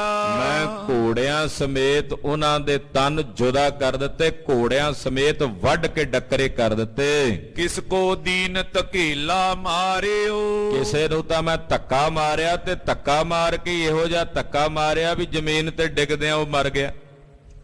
ਕਹਿੰਦਾ ਕਈਆਂ ਨੂੰ ਤਾਂ ਮੈਂ ਧੱਕਾ ਕਰਕੇ ਧੱਕਾ ਮਾਰ ਕੇ ਮਾਰ ਦਿੱਤਾ ਹੈ। ਕੋਹਿਆ ਪਗ ਮੈਂ ਉਲਟਾ ਡਾਰਿਓ। ਕਈ ਕਹਿੰਦੇ ਇਹੋ ਜਿਹੇ ਸੀ ਵੀ ਘੋੜਿਆਂ ਤੇ ਬੈਠਿਆਂ ਨੂੰ ਮੈਂ ਧੱਕਿਆ, ਉਹ ਡਿੱਗੇ, ਉਹਨਾਂ ਦੇ ਪੈਰ ਰਕਾਬਾਂ 'ਚ ਫਸ ਗਏ ਤੇ ਘੋੜੇ ਦੌੜੇ ਤੇ ਖਿੱਚਦੇ ਖਿੱਚਦੇ ਘਸੀਟਦੇ ਹੀ ਘੋੜਿਆਂ ਨਾਲ ਉਹ ਮਾਰੇ ਗਏ। ਕੋ ਤੀਰਨ ਕੇ ਸਾਥ ਪਰੋਏ। ਤੂੰ ਹੈਰਾਨ ਹੋਵੇਂਗਾ, ਉਹ ਪਠਾਣਾ ਨੂੰ ਕਹਿੰਦਾ ਪੈਂਦੇ ਖਾਂ, ਕਹਿੰਦਾ ਇੱਕ ਉਹਨਾਂ ਦਾ ਬੜਾ ਵੱਡਾ ਜਰਨੈਲ ਸੀ ਬਾਦਸ਼ਾਹ ਦੀ ਫੌਜ ਦਾ, ਉਹ ਮੈਂ ਮੁੱਕੀ ਨਾਲ ਮਾਰ ਦਿੱਤਾ, ਮੁੱਕੀ ਨਾਲ ਹੀ, ਗਿੱਚੀ ਦੇ ਕੋਲ ਮੈਂ ਮੁੱਕੀ ਮਾਰੀ, ਉਹਦੇ ਨਾਲ ਹੀ ਉਹ ਮਰ ਗਿਆ ਸੀ। ਕਿਸੇ ਨੂੰ ਕਹਿੰਦਾ ਤਲਵਾਰ ਨਾਲ ਮਾਰਿਆ, ਕਿਸੇ ਨੂੰ ਤੀਰ ਨਾਲ ਮਾਰਿਆ। ਭਾਗੇ ਰਿਪ ਨੇ ਸਨਮੁਖ ਜੋਏ। ਜਿੰਨੇ ਦੁਸ਼ਮਣ ਸੀ ਮੇਰੇ ਸਾਹਮਣੇ ਭੱਜ ਗਏ, ਮੁੜ ਕੇ ਕਿਸੇ ਨੇ ਮੇਰੇ ਵੱਲ ਵੇਖਣ ਦੀ ਹਿੰਮਤ ਨਹੀਂ ਕੀਤੀ। ਜੋ ਮੈਂ ਗੁਰ ਕੇ ਨਿਕਟ ਨਾ ਹੋਤ। ਜੇ ਮੈਂ ਗੁਰੂ ਸਾਹਿਬ ਜੀ ਦੇ ਕੋਲ ਨਾ ਹੁੰਦਾ, ਮੈਂ ਗੁਰੂ ਸਾਹਿਬ ਜੀ ਦੇ ਨਾਲ ਉੱਥੇ ਨਾ ਖੜਦਾ, ਕਿਮ ਸੰਗਰ ਕੀ ਵਿਜੈ ਉਦੋਤ। ਕਿਵੇਂ ਜੰਗ ਦੇ ਮੈਦਾਨ 'ਚ ਜਿੱਤ ਪ੍ਰਾਪਤ ਕਰਦੇ, ਕਿਵੇਂ ਇਹਨਾਂ ਨੂੰ ਜਿੱਤ ਹਾਸਲ ਹੁੰਦੀ। ਮੁਝ ਕੋ ਜਾਨ ਬੜੋ ਬਲਵਾਨ। ਗੁਰੂ ਜੀ ਮੈਨੂੰ ਬੜਾ ਵੱਡਾ ਬਲਵਾਨ ਤੇ ਯੋਧਾ ਜਾਣ ਕੇ, ਸੂਰਮਾ ਜਾਣ ਕੇ, ਰਾਖੇ ਨਿਕਟ ਅਧਿਕ ਸਨਮਾਨ। ਮੇਰਾ ਬੜਾ ਸਨਮਾਨ ਕਰਕੇ ਮੈਨੂੰ ਆਪਣੇ ਕੋਲ ਰੱਖਦੇ ਆ। ਸਤਿਗੁਰੂ ਜੀ ਤਾਂ ਸਨਮਾਨ ਇਸ ਕਰਕੇ ਕਰਦੇ ਸੀ ਵੀ ਉੱਚੀ ਲੰਮੀ ਕੱਦ ਕਾਠੀ ਸੂਰਮਿਆਂ ਦੇ ਕਦਰਦਾਨੀ ਸੀ, ਪਰ ਇਹ ਸੋਚਦਾ, ਕਹਿੰਦਾ ਮੇਰਾ ਸਤਿਗੁਰੂ ਜੀ ਇਸ ਕਰਕੇ ਤਾਂ ਸਨਮਾਨ ਕਰਦੇ ਕਿਉਂਕਿ ਮੇਰੇ ਵਰਗਾ ਯੋਧਾ ਕੋਈ ਨਹੀਂ ਗੁਰੂ ਜੀ ਦੇ ਕੋਲ, ਮੇਰੇ ਬਿਨਾ ਜੰਗ ਨਹੀਂ ਸੀ ਫਤਿਹ ਹੋ ਸਕਦਾ। ਇਸੇ ਕਰਕੇ ਗੁਰੂ ਜੀ ਮੇਰਾ ਬੜਾ ਸਨਮਾਨ ਕਰਦੇ ਨੇ, ਮੇਰੀ ਬੜੀ ਵਡਿਆਈ ਕਰਦੇ ਨੇ। ਫਤਿਹ ਮੋਏ ਪੁਜ ਦੰਡਨ ਬਸੈ। ਜਿਹੜੀ ਫਤਿਹ ਹੈ ਨਾ, ਫਤਿਹ ਉਹ ਮੇਰੇ ਡੋਲਿਆਂ ਦੇ ਨਾਲ ਵਸਦੀ ਹੈ, ਡੋਲਿਆਂ ਦੇ ਨਾਲ। ਮੇਰੇ ਭੁਜ ਦੰਡਿਆਂ ਦੇ ਥੱਲੇ ਫਤਿਹ ਹੈ, ਜਿੱਧਰ ਜਾਣਾ ਉਧਰ ਫਤਿਹ ਹੁੰਦੀ ਹੈ। ਕੌਣ ਸਕੇ ਸੈ ਦੇਖਤ ਨਸੈ। ਕੌਣ ਐਸਾ ਜਿਹੜਾ ਮੇਰੇ ਭੁਜ ਦੰਡਿਆਂ ਦਾ ਪ੍ਰਕੋਪ ਸਹਿ ਸਕੇ। ਵੇਖਦਿਆਂ ਨਸ ਜਾਂਦੇ ਆ ਵੱਡੇ ਵੱਡੇ ਸੂਰਮੇ, ਭੱਜ ਜਾਂਦੇ ਨੇ ਮੈਨੂੰ ਵੇਖ ਕੇ। ਇਤਿਆਦਿਕ ਬੋਲਤ ਜੈ ਕਹਾ। ਏਦਾਂ ਬੜੇ ਬੋਲ ਇੱਧਰ ਉੱਧਰ ਹੋ ਕੇ ਬੋਲਦਾ ਪੈਂਦੇ ਖਾਂ। ਪਠਾਣਾ ਵਿੱਚ ਬਹਿ ਕੇ ਨਾ, ਜਦੋਂ ਕੋਈ ਆ ਕੇ ਬਹਿ ਜਾਂਦਾ ਇਹਦੇ ਕੋਲ ਤੇ ਏਦਾਂ ਦੀਆਂ ਗੱਲਾਂ ਕਰਦਾ। ਵਧਿਓ ਗਰਭ ਪੈਂਦੀ ਉਰ ਮਹਾ। ਪੈਂਦੇ ਖਾਂ ਦੇ ਮਨ 'ਚ ਹੰਕਾਰ ਵੱਧ ਗਿਆ, ਬਹੁਤ ਜ਼ਿਆਦਾ ਹਉਮੈ ਵੱਧ ਗਈ। ਇਹ ਸੋਚੇ ਵੀ ਮੇਰੇ ਕਰਕੇ। ਖਾਲਸਾ ਜੀ, ਬਹੁਤਿਆਂ ਦੇ ਮਨ 'ਚ ਮਾਣ ਤੇ ਹੰਕਾਰ ਆ ਜਾਂਦਾ ਹੈ। ਗੁਰੂ ਘਰਾਂ ਵਿੱਚ ਸੇਵਾ ਕਰਨ ਵਾਲਿਆਂ ਨੂੰ ਵੀ ਆ ਜਾਂਦਾ ਹੈ ਕਿ ਇਹ ਸੇਵਾ ਮੈਂ ਕਰਦਾ ਗੁਰੂ ਘਰ 'ਚ ਤਾਂ ਹੁੰਦੀ ਹੈ, ਜੇ ਮੈਂ ਨਾ ਕਰਾਂ ਤੇ ਕੌਣ ਕਰੇ। ਖਾਲਸਾ ਜੀ, ਇਹ ਮਾਣ, ਇਹ ਗਰੂਰ ਨਹੀਂ ਹੋਣਾ ਚਾਹੀਦਾ ਕਿਸੇ ਨੂੰ ਵੀ, ਖਾਸ ਕਰਕੇ ਗੁਰੂ ਘਰ ਵਿੱਚ ਸੇਵਾ ਕਰਨ ਵਾਲੇ ਨੂੰ, ਕਿ ਸਤਿਗੁਰੂ ਸੱਚੇ ਪਾਤਸ਼ਾਹ ਜੀ ਦੇ ਘਰ ਵਿੱਚ ਮੈਂ ਜਿਹੀ ਘਣਛੇਰੀ ਰਾਮ, ਮੇਰੇ ਜਿਹੀਆਂ ਸੈਂਕੜੇ ਹਜ਼ਾਰਾਂ ਲੱਖਾਂ ਨੇ, ਮੇਰੇ ਤੋਂ ਵੀ ਵੱਧ ਉੱਤਮ ਅੱਗੇ ਪਏ ਨੇ ਗੁਰਸਿੱਖ, ਇੱਕ ਦੂ ਇੱਕ ਚੜੰਦੀਆਂ, ਕੌਣ ਜਾਣਾ ਮੇਰਾ ਨਾਮ। ਇਹ ਬਿਰਤੀ ਹੋਣੀ ਚਾਹੀਦੀ। ਪੈਂਦਾ ਸੋਚਦਾ ਵੀ ਮੇਰੇ ਵਰਗਾ ਹੈ ਨਹੀਂ ਕੋਈ, ਹੰਕਾਰ 'ਚ ਆ ਗਿਆ। ਤੁਲਸੀ ਐਸਾ ਕੋਏ ਨਾ ਜਨਮਿਓ ਜਗ ਮਾਹੀ, ਪ੍ਰਭਤਾ ਪਾਏ ਜਾਸ ਮਦ ਨਾਹੀ। ਆਖੋ ਸਤਿਨਾਮ ਸ੍ਰੀ ਵਾਹਿਗੁਰੂ। ਦੋ ਸਿਫਤ ਦੀ ਵਡਿਆਈ ਦੀਆਂ ਗੱਲਾਂ ਕਿਸੇ ਦੀਆਂ ਕਰ ਦਿਓ, ਉਹਨੂੰ ਵਡਿਆਈ ਮਿਲ ਜੇ, ਪ੍ਰਭਤਾ ਮਿਲ ਜਾਏ। ਤੁਲਸੀ ਜੀ ਕਹਿੰਦੇ ਮੈਨੂੰ ਤਾਂ ਨਹੀਂ ਕੋਈ ਦਿਸਦਾ ਵੀ ਜਿਹਨੂੰ ਪ੍ਰਭਤਾ ਮਿਲੇ, ਸੋਭਾ ਮਿਲੇ ਤੇ ਉਹਨੂੰ ਹੰਕਾਰ ਨਾ ਆਇਆ ਹੋਵੇ। ਸੁਤੇ ਸਿੱਧ ਹਉਮੈ ਦੇ ਘੋੜੇ ਤੇ ਉਹ ਜਾ ਚੜਦਾ, ਜਿਹਦੀ ਵਡਿਆਈ ਹੋਣ ਲੱਗ ਪਵੇ, ਸੋਭਾ ਹੋਣ ਲੱਗ ਪਏ। ਵੱਡੇ ਪੁਰਖਾਂ ਦੀ ਇਹ ਬਾਣ ਹੁੰਦੀ ਹੈ ਕਿ ਉਹਨਾਂ ਨੂੰ ਜਿੰਨੀ ਵਡਿਆਈ ਮਿਲੇ ਉਹ ਵਡਿਆਈ ਪ੍ਰਾਪਤ ਕਰਕੇ ਓਨੇ ਹੀ ਹਲੀਮੀ ਵਿੱਚ ਆ ਕੇ ਝੁਕ ਜਾਂਦੇ ਆ, ਓਨੇ ਹੀ ਨਿਰਮਾਣ ਹੋ ਜਾਂਦੇ ਹਨ। ਇਹ ਵੱਡਿਆਂ ਪੁਰਖਾਂ ਦੀ ਬਾਣ ਹੈ। ਤੋ ਪੈਂਦਾ ਹੋਛਾ ਸੀ, ਸਤਿਗੁਰੂ ਜੀ ਤਾਂ ਵਡਿਆਈ ਕਰਦੇ ਵੀ ਲਿਆਓ ਪੈਂਦੇ ਖਾਂ ਨੂੰ ਕੋਈ ਵਧੀਆ ਘੋੜਾ ਦਿਓ, ਕੋਈ ਚੰਗਾ ਸ਼ਸਤਰ ਆਉਣਾ ਤਾਂ ਕਹਿਣਾ ਲੈ ਪੈਂਦੇ ਆ ਤੂੰ ਲੈ ਜਾ, ਜੇ ਕੋਈ ਚੰਗੇ ਬਸਤਰ ਆਉਣੇ ਕਹਿਣੇ ਲੈ ਪੈਂਦੇ ਆ ਤੂੰ ਪਾ ਲੈ। ਪਾਤਸ਼ਾਹ ਦਾ ਪ੍ਰੇਮ ਕਰਦੇ ਆ, ਪ੍ਰੇਮ ਦੀ ਖੇਡ ਕਰਕੇ ਪਾਤਸ਼ਾਹ ਵਰਤ ਰਹੇ ਆ। ਕੋਈ ਪੈਂਦੇ ਖਾਂ ਦੇ ਪੂਰਬਲੇ ਜਨਮਾਂ ਦੇ ਕਰਮ ਚੰਗੇ ਸਤਿਗੁਰਾਂ ਨੂੰ ਦਿਸਦੇ ਆ, ਪੈਂਦੇ ਨੂੰ ਨਜ਼ਰ ਨਹੀਂ ਆਉਂਦੇ। ਉਹਦਾ ਕੋਈ ਜਪ ਤਪ ਸੀ ਪੂਰਬਲੇ ਜਨਮ ਦਾ, ਕੋਈ ਕਰਮ ਮਾੜਾ ਵੀ ਉਹ ਜਾਮੀ ਇਹੋ ਜਿਹੇ ਪਹਿਰੇ 'ਚ ਪਿਆ ਕਿ ਮਹਾਰਾਜ ਜੀ ਨਾਲ ਹੀ ਲੜਿਆ, ਮੁੜ ਕੇ ਸਤਿਗੁਰਾਂ ਨਾਲ ਹੀ ਲੜਿਆ। ਪਰ ਸਤਿਗੁਰਾਂ ਨਾਲ ਲੜਨ ਵਾਸਤੇ ਵੀ ਤਾਂ ਤਪ ਤੇਜ ਹੋਵੇਗਾ ਨਾ ਉਹਦੇ 'ਚ, ਤਾਂ ਹੀ ਲੜਿਆ ਨਾ, ਨਹੀਂ ਤਾਂ ਕਿਹਦੇ 'ਚ ਇੰਨੀ ਤਾਕਤ ਵੀ ਸਤਿਗੁਰਾਂ ਦੇ ਸਾਹਮਣੇ ਖਲੋ ਜੇ ਕੋਈ, ਕਿਸੇ 'ਚ ਹਿੰਮਤ ਹੈ? ਉਹਨੇ ਵੀ ਕੋਈ ਤਪ ਲੜੇ ਕੀਤਾ ਹੋਣਾ ਵੀ ਮੈਂ ਪਰਮੇਸ਼ਰ ਨਾਲ ਜੰਗ ਕਰਾਂ, ਤਪ ਕੀਤਾ ਹੋਣਾ ਨਾ ਉਹਨੇ ਵੀ ਮੈਂ ਪਰਮੇਸ਼ਰ ਨਾਲ ਲੜਾਂ ਰਣ ਭੂਮੀ 'ਚ ਤੇ ਜੰਗ ਦੇ ਮੈਦਾਨ 'ਚ ਤੇ ਪਰਮੇਸ਼ਰ ਦੇ ਹੱਥੋਂ ਮਰਾਂ ਤੇ ਮੁਕਤ ਹੋ ਜਾ। ਤਾਂ ਹੀ ਤਾਂ ਅੰਤਲੇ ਸਮੇਂ ਦਾ ਪ੍ਰਸੰਗ ਆਏਗਾ ਅੱਗੇ। ਪਾਤਸ਼ਾਹ ਜਦੋਂ ਸ਼੍ਰੀ ਸਾਹਿਬ ਚਲਾਉਣ ਲੱਗੇ ਨਾ, ਕਹਿੰਦੇ ਲੈ ਵੀ ਪੈਂਦਿਆ ਪੜ੍ਹ ਲੈ ਮਿਸ਼ਰੀ ਕਲਮਾਂ ਅੰਤਲੇ ਸਮੇਂ ਦੀਆਂ, ਤੇ ਹੱਥ ਜੋੜ ਕੇ ਕਹਿਣ ਲੱਗਾ ਮਹਾਰਾਜ ਹੁਣ ਤੁਹਾਡੀ ਇਹ ਸ਼੍ਰੀ ਸਾਹਿਬ ਹੀ ਮੇਰੇ ਵਾਸਤੇ ਮਿਸ਼ਰੀ ਕਲਮਾਂ ਨੇ, ਹੁਣ ਇਹਦੇ ਨਾਲ ਹੀ ਮੇਰੀ ਕਲਿਆਣ ਹੋ ਜਾਣੀ। ਤੂੰ ਪੈਂਦੇ ਖਾਂ ਹੁਣ ਹੰਕਾਰ 'ਚ ਆ ਗਿਆ ਕਿ ਮੈਂ ਨਾ ਕਰਾਂ ਤੇ ਕੌਣ ਕਰੇ। ਇਹ ਬਿਰਤੀ ਕਿਸੇ ਸਿੱਖ 'ਚ ਨਹੀਂ ਹੋਣੀ ਚਾਹੀਦੀ। ਗੁਰੂ ਨਾਨਕ ਦਾ ਥੜਾ ਇੱਥੇ ਇੱਕ ਗਿਆ ਤੇ ਦੂਜਾ ਖੜਾ ਹੈ। ਇਹ ਸਤਿਗੁਰੂ ਸੱਚੇ ਪਾਤਸ਼ਾਹ ਦੇ ਘਰ 'ਚ ਕੋਈ ਘਾਟਾ ਥੋੜੀ ਹੈ।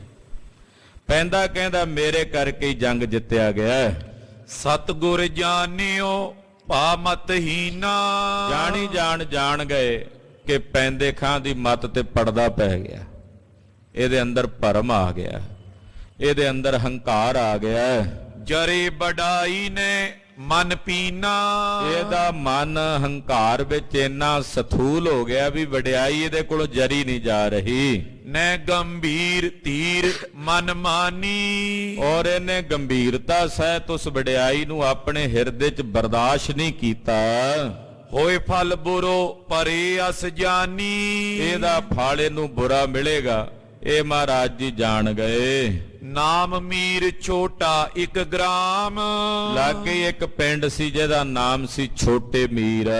ਜਹਾਂ ਪਠਾਨਨ ਕੀ ਗਨ ਧਾਮ, ਉੱਥੇ ਬਹੁਤ ਸਾਰੇ ਪਠਾਣਾਂ ਦੇ ਘਰ ਸੀ। ਛੋਟੇ ਵੱਡੇ ਮੀਰ ਦਾ ਪੈਂਦੇ ਖਾਂ ਰਹਿਣ ਵਾਲਾ ਸੀ, ਲਾਗੇ ਛੋਟੇ ਮੀਰ ਪਿੰਡ ਸੀ, ਉੱਥੇ ਵੀ ਬਹੁਤ ਸਾਰੇ ਪਠਾਨ ਰਹਿੰਦੇ ਸਨ।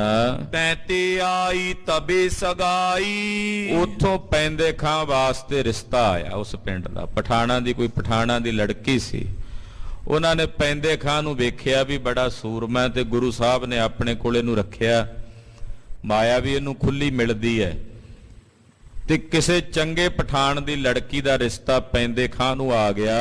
ਕਰਵਾਈ ਗੁਰ ਆਇਸ ਪਾਈ, ਛੇਵੇਂ ਪਾਤਸ਼ਾਹ ਦੀ ਆਗਿਆ ਲੈ ਕੇ ਪੈਂਦੇ ਖਾਂ ਨੇ ਆਪਣਾ ਰਿਸ਼ਤਾ ਕਰਵਾ ਲਿਆ। ਸਤਿਗੁਰ ਦਰਬ ਦੀਨ ਬਹੁ ਤੇਰਾ, ਮਹਾਰਾਜ ਜੀ ਨੇ ਮਾਇਆ ਦੇ ਗੱਫੇ ਦਿੱਤੇ ਖੁੱਲੇ, ਲੈ ਪੈਂਦਿਆ ਵਿਆਹ ਤੇ ਖਰਚ ਕਰ ਲਈ ਖੁੱਲਾ, ਆਪਣੀ ਮਰਜ਼ੀ ਨਾਲ ਵਿਆਹ ਤੇ ਖਰਚ ਕਰੀ। ਮਾਇਆ ਦਾ ਗੱਫਾ ਪੈਂਦੇ ਖਾਂ ਨੂੰ ਦਿੱਤਾ। ਕਰਿਓ ਨਿਕਾਹ ਤਬੇ ਬਿਨ ਦੇਰਾ, ਬਿਨਾਂ ਦੇਰੀ ਤੋਂ ਪਹਿਲਾਂ ਸਗਾਈ ਹੋਈ, ਕੁਝ ਦਿਨਾਂ 'ਚ ਹੀ ਇਹਨੇ ਨਿਕਾਹ ਕਰ ਲਿਆ। ਆਪਾਂ ਵਿਆਹ ਕਰਨਾ ਕਹਿੰਦੇ, ਨਿਕਾਹ ਕਹਿੰਦੇ ਆ ਮੁਸਲਮਾਨ। ਇਹਨੇ ਨਿਕਾਹ ਕਰ ਲਿਆ ਉਸ ਪਠਾਨ ਦੀ ਲੜਕੀ ਨਾਲ। ਦਾਰਾ ਸੰਗ ਮਿਲਿਓ ਸੁਖ ਪਾਏ, ਘਰ ਵਾਲੀ ਸਮੇਤ ਮਹਾਰਾਜ ਜੀ ਦੇ ਚਰਨਾਂ 'ਚ ਆਇਆ, ਸਤਿਗੁਰਾਂ ਨੂੰ ਨਮਸਕਾਰ ਕੀਤੀ। ਬਸੇ ਨਿਸਾ ਤਿਸ ਗ੍ਰਾਮੇ ਜਾਏ, ਤੇ ਆਪਣੇ ਨਗਰ ਦੇ ਵਿੱਚ ਜਾ ਕੇ ਨਿਵਾਸ ਕਰਨ ਲੱਗਾ।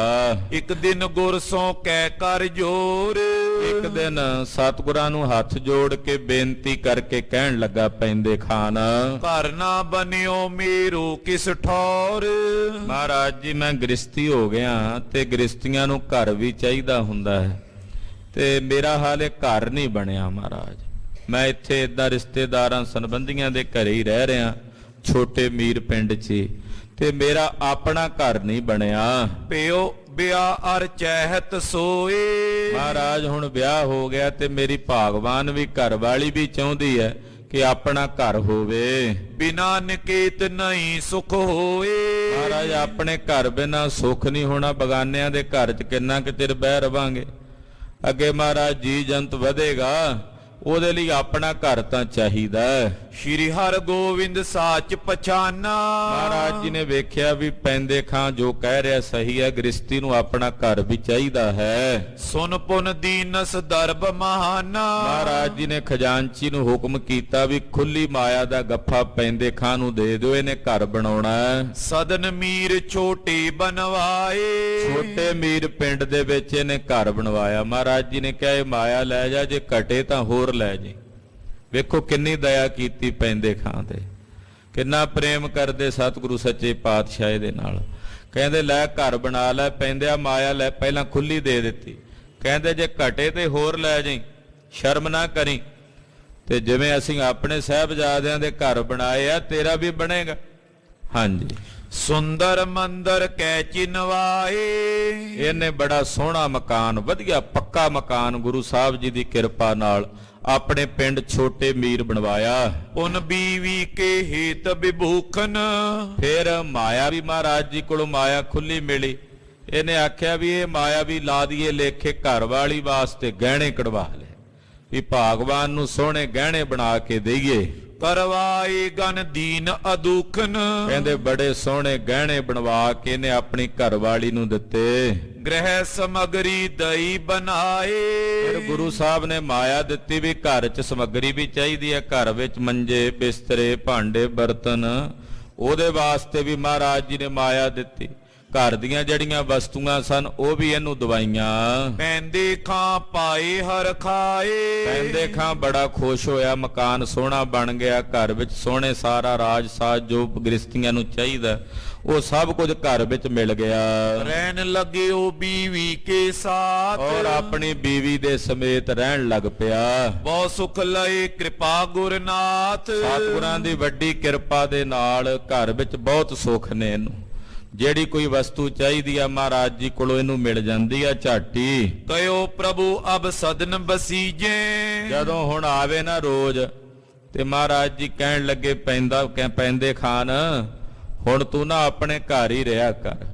ਛੇਵੇਂ ਪਾਤਸ਼ਾਹ ਨੇ ਵਿਖਾਉਣਾ ਸੀ ਵੀ ਜੰਗ ਲੜਨਾ ਹੁਣ ਅੱਗੇ ਅਸੀਂ ਹੋਰ ਤੇ ਹਰਗੋਬਿੰਦਪੁਰੇ ਦਾ ਵੀ ਇਹਨੂੰ ਹੁਣ ਇਹਦੇ ਤੋਂ ਬਿਨਾਂ ਹੀ ਲੜੀਏ, ਕਿਉਂਕਿ ਇਹ ਸੋਚਦਾ ਵੀ ਮੇਰੇ ਕਰਕੇ ਜੰਗ ਜਿੱਤੇ। ਇਹਦਾ ਇਹ ਭੁਲੇਖਾ ਵੀ ਕੱਢ ਦਈਏ, ਭਰਮ ਨਿਕਲ ਜਾਏਗਾ। ਉਹਦੇ ਲਈ ਸਤਿਗੁਰਾਂ ਨੇ ਪਹਿਲਾਂ ਹੀ ਇਹਨੂੰ ਆਪਣੇ ਤੋਂ ਦੂਰ ਕਰਨਾ ਸ਼ੁਰੂ ਕਰ ਦਿੱਤਾ। ਕਹਿਣ ਲੱਗੇ ਪੈਂਦੇ ਖਾਂ ਹੁਣ ਤੂੰ ਘਰ ਹੀ ਰਿਹਾ ਕਰ, ਗ੍ਰਸਤੀਆਂ ਬਾਲ ਬੱਚੇਦਾਰ ਹੋ ਗਿਆ। ਕਬ ਕਬ ਇਤ ਦਿਸ਼ ਆਵਨ ਕੀਜੇ। ਹੁਣ ਤੂੰ ਕਬੀਲਦਾਰ ਹੋ ਗਿਆ। ਜਦੋਂ ਬੰਦਾ ਵਿਆਹਿਆ ਜਾਂਦਾ ਫਿਰ ਕਬੀਲਦਾਰ ਹੋ ਜਾਂਦਾ, ਤੇ ਹੁਣ ਤੂੰ ਕਬੀਲਦਾਰ ਹੋ ਗਿਆ ਤੇ ਕਦੇ ਕਦੇ ਆ ਜਾਇਆ ਕਰ ਸਾਡੇ ਕੋਲ ਦਰਸ਼ਨਾਂ ਨੂੰ। ਜਬ ਹਮ ਚਾਹੇ ਲਹੇ ਬੁਲਾਏ। ਜਦੋਂ ਸਾਨੂੰ ਲੋੜ ਪੈਗੀ ਅਸੀਂ ਤੈਨੂੰ ਸੱਦ ਲਾਂਗੇ, ਤੈਨੂੰ ਬੁਲਾਵਾ ਭੇਜ ਕੇ ਬੁਲਾ ਲਵਾਂਗੇ। ਨਾਏ ਤਰੋ ਗ੍ਰਹਿ ਆਨੰਦ ਉਪਾਏ। ਨਹੀਂ ਤਾਂ ਘਰ 'ਚ ਆਨੰਦ 'ਚ ਹੀ ਰਹਿਣਾ। ਜਦੋਂ ਸਾਨੂੰ ਲੋੜ ਪਈ ਅਸੀਂ ਤੈਨੂੰ ਸੱਦ ਲਵਾਂਗੇ। ਮਾਨ ਬਾਕ ਤੈਸੀ ਤਬ ਕਰੇ। ਸਤਿਗੁਰੂ ਜੀ ਦੇ ਬਚਨ ਨੇ 7 ਬਚਨ ਕਹਿ ਕੇ ਮੰਨੇ। ਕਹਿੰਦਾ ਮਹਾਰਾਜ ਠੀਕ ਹੈ। ਬਹੁ ਦਿਨ ਰਹੇ ਆਪਨੇ ਘਰੇ।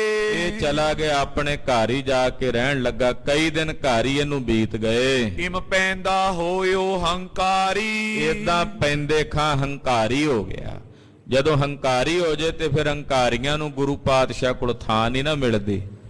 ਹੰਕਾਰੀਆਂ ਨੂੰ ਤਾਂ ਪੇਠੀ ਮਿਲਦੀ ਹੈ। ਤੋ ਹੰਕਾਰੀ ਹੋ ਗਿਆ ਸੀ, ਇਸ ਕਰਕੇ ਸਤਿਗੁਰਾਂ ਕਹਿ ਦਿੱਤਾ ਵੀ ਆਨੰਦ ਲਿਆ ਕਰ ਘਰ ਹੀ। ਹੁਣ ਹੰਕਾਰੀ ਨੂੰ ਸਾਡੇ ਕੋਲ ਕਿਹੜੀ ਥਾਂ ਲੱਭਣੀ। ਤੋ ਪਾਤਸ਼ਾਹ ਨੇ ਖੇਡ ਵਰਤਾ ਦਿੱਤੀ। ਸਤਿਗੁਰ ਤਿਸ ਕੀ ਲੈ ਸੁਧ ਸਾਰੀ। ਪਰ ਮਹਾਰਾਜ ਜੀ ਫਿਰ ਵੀ ਉਹਦੀ ਸੁਧ ਸਾਰ ਵੀ ਲੈਂਦੇ। ਰਸਤਾਂ ਬਸਤਾਂ ਲੰਗਰ ਪ੍ਰਸ਼ਾਦੇ ਲਈ ਨਾ ਉਹ ਕਿਸੇ ਨਾ ਕਿਸੇ ਸੇਵਾਦਾਰ ਨੂੰ ਭੇਜ ਕੇ ਉਹਦੇ ਘਰ ਹੀ ਪਹੁੰਚਦੀ ਕਰ ਦਿੰਦੇ। ਹਾਂਜੀ, किसी वस्तु की कमी न कोई। ਉਹਦੇ ਘਰ 'ਚ ਕਿਸੇ ਵਸਤੂ ਦੀ ਕਮੀ ਨਹੀਂ ਮਹਾਰਾਜ ਜੀ ਰਹਿਣ ਦਿੰਦੇ।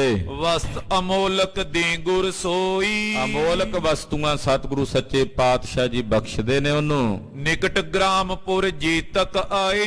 ਨੇੜੇ ਤੇੜੇ ਦੇ ਜਿੰਨੇ ਪਿੰਡ ਨੇ, ਕਰਤਾਰਪੁਰ ਸਾਹਿਬ ਦੇ ਨੇੜੇ ਜਿੰਨੇ ਸ਼ਹਿਰ ਹਨ, ਗੁਰ ਆਵਨ ਕੀ ਸੁਧ ਕੋ ਲਈ। ਜਦੋਂ ਉਹਨਾਂ ਨੂੰ ਖਬਰ ਹੋਈ ਕਿ ਸਤਿਗੁਰੂ ਛੇਵੇਂ ਪਾਤਸ਼ਾਹ ਜੀ ਆਏ ਹਨ, ਲੀਲੇ ਬਹੁ ਵਸਤ ਉਪਹਾਰੇ ਕਈ ਤਰ੍ਹਾਂ ਦੀਆਂ ਵਸਤੂਆਂ, ਕਈ ਤਰ੍ਹਾਂ ਦੇ ਉਪਹਾਰ ਭੇਟਾਵਾਂ ਲੈ ਲੈ ਕੇ ਆਵੇਂ ਜਿਤ ਕਿਤ ਤੇ ਦਿਨ ਸਾਰੇ। ਉਹ ਸਾਰਾ ਦਿਨ ਸੰਗਤ ਆਉਂਦੀ ਰਹਿੰਦੀ ਹੈ। ਕੋਈ ਫਲ ਲੈ ਕੇ ਆ ਰਿਹਾ ਹੈ, ਕੋਈ ਫੁੱਲਾਂ ਦੇ ਹਾਰ ਲੈ ਕੇ ਆ ਰਿਹਾ, ਕੋਈ ਪਕਵਾਨ ਲੈ ਕੇ ਆ ਰਿਹਾ। ਏਦਾਂ ਪਾਤਸ਼ਾਹ ਕੋਲ ਰੌਣਕਾਂ ਲੱਗੀਆਂ ਹੀ ਰਹਿੰਦੀਆਂ ਛੇਵੇਂ ਪਾਤਸ਼ਾਹ ਦੇ ਦਰਬਾਰ ਵਿੱਚ। ਅਰਪਨ ਕਰ ਕਰ ਵਸਤ ਬਰਿੰਦ ਅਨੇਕ ਤਰ੍ਹਾਂ ਦੀਆਂ ਵਸਤੂਆਂ, ਕੋਈ ਵਧੀਆ ਵਸਤਰ ਲੈ ਕੇ ਆਉਂਦਾ, ਕੋਈ ਸ਼ਸਤਰ ਲੈ ਕੇ ਆਉਂਦਾ, ਕੋਈ ਘੋੜਾ ਲੈ ਕੇ ਆਉਂਦਾ। ਏਦਾਂ ਮਹਾਰਾਜ ਸੱਚੇ ਪਾਤਸ਼ਾਹ ਜੀ ਵਾਸਤੇ ਬੇਅੰਤ ਭੇਟਾਵਾਂ ਲੈ ਕੇ ਸਿੱਖ ਹਾਜ਼ਰ ਹੁੰਦੇ ਨੇ। ਬੰਦਤ ਸੁੰਦਰ ਪਦ ਅਰਬਿੰਦ ਮਹਾਰਾਜ ਜੀ ਦੇ ਸੋਹਣਿਆਂ ਚਰਨਾਂ ਕਮਲਾਂ ਦੇ ਉੱਤੇ ਆ ਕੇ ਮੱਥਾ ਟੇਕਦੇ, ਬੰਦਨਾ ਕਰਦੇ ਨੇ। ਕਰੀ ਮੇਵਰੋ ਢਿਗ ਅਰਦਾਸ ਔਰ ਮੇਵੜਾ ਸਿੱਖ ਮਹਾਰਾਜ ਸੱਚੇ ਪਾਤਸ਼ਾਹ ਦੇ ਚਰਨਾਂ 'ਚ ਆਏ ਹੋਏ ਸਿੱਖਾਂ ਦੀ ਅਰਦਾਸ ਕਰਦਾ ਹੈ। ਪੂਰੇ ਸਿੱਖਨ ਕੀ ਸਭ ਆਸ ਸਾਰਿਆਂ ਸਿੱਖਾਂ ਦੇ ਮਨਾਂ ਦੀ ਆਸ ਸਤਿਗੁਰੂ ਜੀ ਪੂਰੀ ਕਰਦੇ ਹਨ।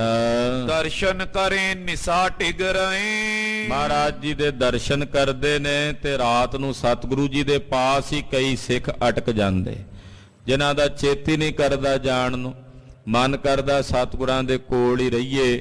ਉਹ ਮਹਾਰਾਜ ਜੀ ਦੇ ਕੋਲ ਰਹਿ ਕੇ ਦਰਸ਼ਨ ਕਰਦੇ ਨੇ। ਗਮਨੇ ਘਰ ਗਨ ਖੁਸ਼ੀਆਂ ਲਏ ਫਿਰ ਮਹਾਰਾਜ ਜੀ ਕੋਲੋਂ ਖੁਸ਼ੀਆਂ ਲੈ ਕੇ ਘਰ ਜਾਂਦੇ। ਖਾਲਸਾ ਜੀ, ਇਹ ਖਾਲਸੇ ਪੰਥ ਦੇ ਬੋਲੇ ਨੇ ਕਿ ਜਦੋਂ ਸਿੱਖ ਜਾਂਦੇ ਇਹ ਨਹੀਂ ਸੀ ਕਹਿੰਦੇ ਮਹਾਰਾਜ ਜੀ ਹੁਣ ਅਸੀਂ ਜਾਈਏ,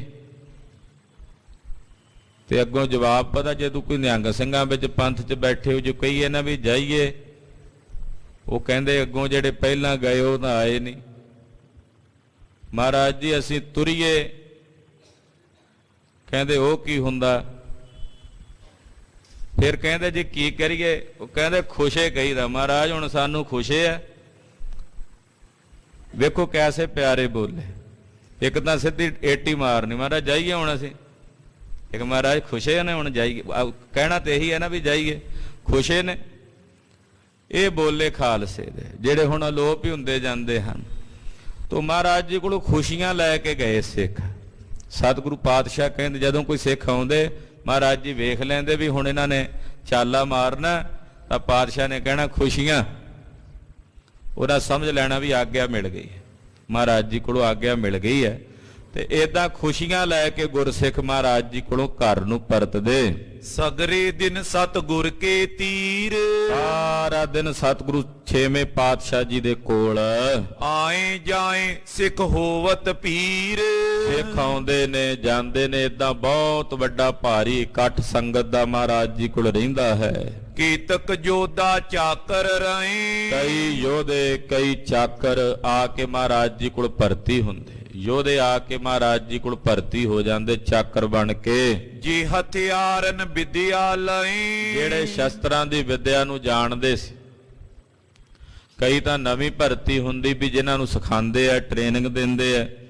ਕਈ ਜਿਹੜੇ ਪਹਿਲਾਂ ਹੀ ਸ਼ਸਤਰਧਾਰੀ, ਸ਼ਸਤਰ ਚਲਾਣੇ ਜਾਣਦੇ ਸੀ, ਉਹ ਮਹਾਰਾਜ ਜੀ ਉਹਨਾਂ ਨੂੰ ਵੀ ਭਰਤੀ ਕਰਦੇ।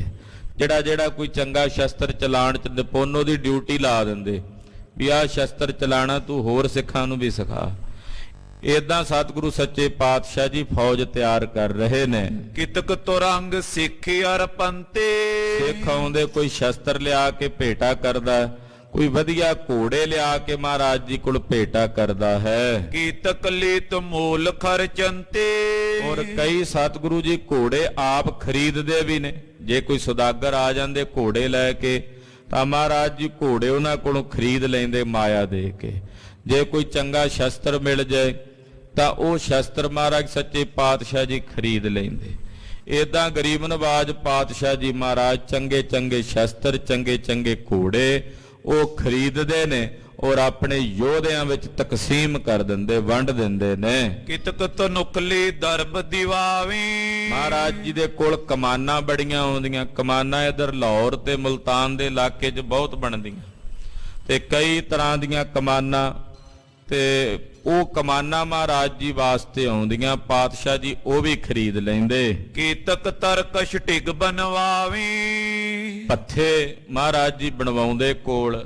ਪੁਰਾਣੇ ਪੱਥੇ ਵੀ ਚਮੜੇ ਦੇ ਵੀ ਬਣਦੇ, ਤੇ ਫਿਰ ਉਹ ਪੱਥੇ ਹਾਥੀ ਦੇ ਦੰਦ ਦੇ ਵੀ ਬਣਦੇ। ਹਾਥੀ ਦੇ ਦੰਦ ਦੇ ਜਿਹੜੇ ਪੱਥੇ ਹੁਣ ਵੀ ਬਹੁਤ ਥਾਵਾਂ ਤੇ ਮਿਊਜ਼ੀਅਮਾਂ ਵਿੱਚ ਜਿੱਥੇ ਪੁਰਾਣੇ ਸ਼ਸਤਰ ਵਗੈਰਾ ਰੱਖੇ ਹੁੰਦੇ ਉੱਥੇ ਨਜ਼ਰ ਆ ਜਾਂਦੇ ਆ।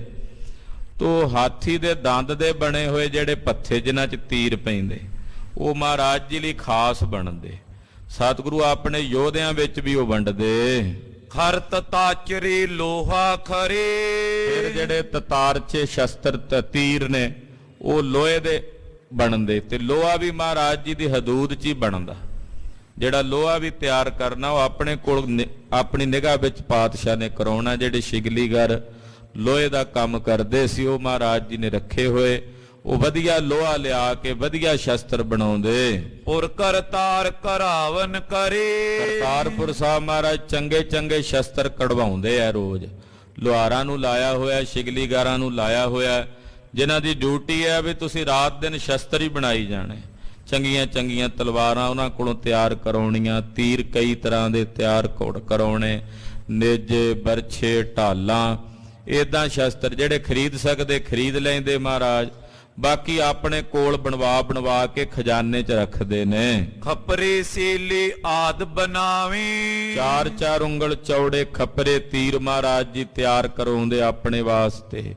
ਫਿਰ ਜਿਹੜੇ ਨੇਜੇ ਨੇ, ਬਰਛੇ ਨੇ ਉਹ ਤਿਆਰ ਕਰਾਉਂਦੇ ਨੇ। ਭਾਂਤ ਅਨੇਕਨ ਕੌਣ ਗਿਨਾਵੇਂ। ਕਹਿੰਦੇ ਉਹਨਾਂ ਸ਼ਸਤਰਾਂ ਦੀਆਂ ਕਿਸਮਾਂ ਕਿੰਨੀਆਂ ਕਨੇ ਕੌਣ ਗਿਣੇ।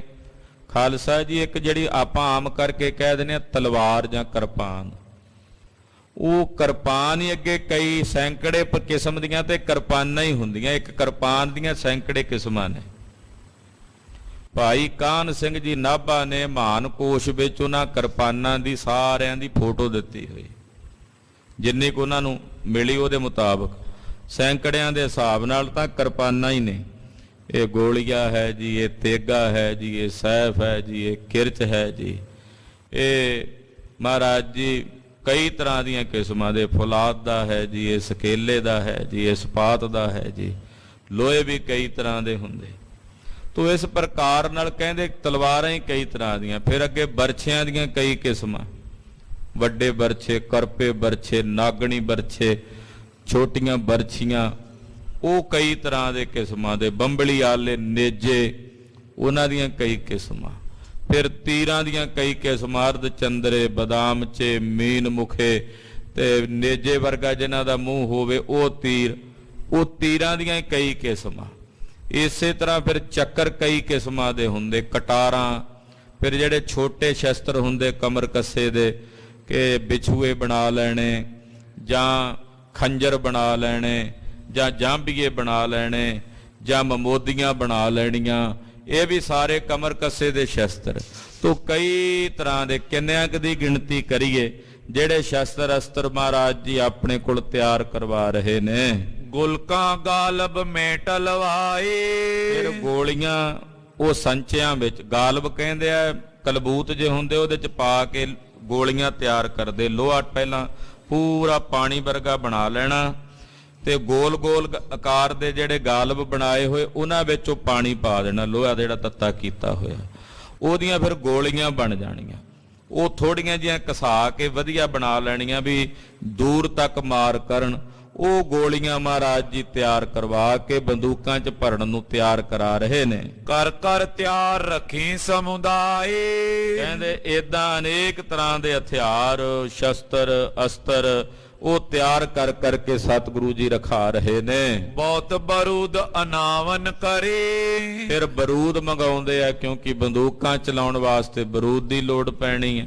ਬਹੁਤ ਸਾਰਾ ਬਾਰੂਦ ਜਿਹੜਾ ਉਹ ਵੀ ਮਹਾਰਾਜ ਜੀ ਮੰਗਵਾਉਂਦੇ ਹਨ। ਆਛੀ ਰੀਤ ਸੰਭਾਰਤ ਧਰੇ। ਤੇ ਬਾਰੂਦ ਵਗੈਰਾ ਉਹ ਚੰਗੀ ਰੀਤ ਨਾਲ ਸਾਂਭ ਕੇ ਰੱਖਣਾ ਪੈਂਦਾ ਵੀ ਕਿਤੇ ਕੋਈ ਅੱਗ ਨਾ ਲੱਗ ਜੇ। ਉਹਦੇ ਮੁਤਾਬਕ ਉਹ ਬਾਰੂਦ ਨੂੰ ਚੰਗੀ ਰੀਤੀ ਦੇ ਨਾਲ ਸਾਂਭ ਕੇ ਰੱਖਦੇ ਨੇ। ਨਮਸਕਾਰਨੀ ਬਿਕਬੇ ਆਵੀ। ਨਮਸਕਾਰਨੀਆਂ ਆਉਂਦੀਆਂ ਵੇਖਣ। ਨਮਸਕਾਰਨੀ ਕਹਿੰਦੇ ਨੇ ਬੰਦੂਕ ਨੂੰ, ਰਾਮ ਜੰਗੇ ਨੂੰ, ਉਹ ਵੀ ਵੇਖਣ ਆਉਂਦੇ।